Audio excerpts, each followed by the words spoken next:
ఏ తర్కంలో అయినా, ఏ శాస్త్రంలో అయినా అసలు ఆయన్ని మించిన వారే ఉండరు. అంత నిష్ణాతులుగా అయిపోతారు తులసీదాస్ గారు. ఆయనకి పెళ్ళీడొస్తుంది. పెళ్లి జరుగుతుంది.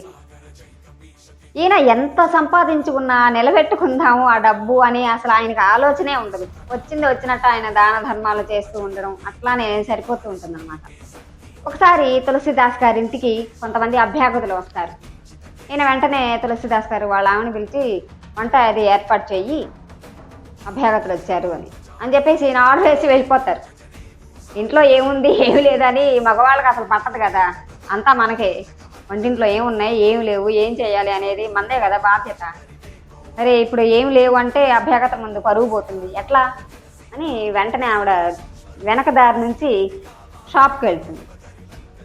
ఆ షావుకారుకి చెప్తుంది. ఇంట్లో ఏమీ లేవు. ఇప్పుడు అభ్యాగతలొచ్చారు. దానికి కావాల్సిన సరుకులు ఇవ్వమని చెప్పి ఆయన్నడుగుతుంది. తర్వాత ఇప్పిస్తాను డబ్బులు అని. షావుకారు అంటాడు గదా! నాకు డబ్బులొద్దు, ఏమొద్దు. ఈ ఒక్క రాత్రికి నాకు నువ్వు సుఖాన్ని ఇవ్వు అని చెప్పి ఆవిడని అడుగుతాడు షావుకారు. సరే ఇంక ఈవిడ సరుకులు తీసుకొని వచ్చేస్తుంది. వచ్చేసి వంట చేసేస్తుంది. వాళ్ళు తినేసి వెళ్ళిపోతారు. ఈవిడ ముభావంగా ఉండడం తులసీదాస్ గారు గమనిస్తారు. ఏంటి ఏమైంది అంటే, మరి ఇంట్లో ఏమున్నాయి, ఏమి లేవు, మీరేం పట్టించుకోలేదు. వంట చేయమన్నారు, ఆర్డర్ వేశారు. మరి నేను షావుకారు దగ్గర ఇవి తీసుకురావడానికి వెళ్తే ఆయన ఇలా అడిగాడు. నేను సరుకులు తీసుకొని వచ్చేసాను అంటే, ఇప్పుడు ఆయన అంటారు తులసీదాస్ గారు, ఓసి పిచ్చిదానా అంతే కదా! ఇదేంటిది నీటి బుడగ, మట్టి ఇది, మన జీవితమే నీటి బుడగ.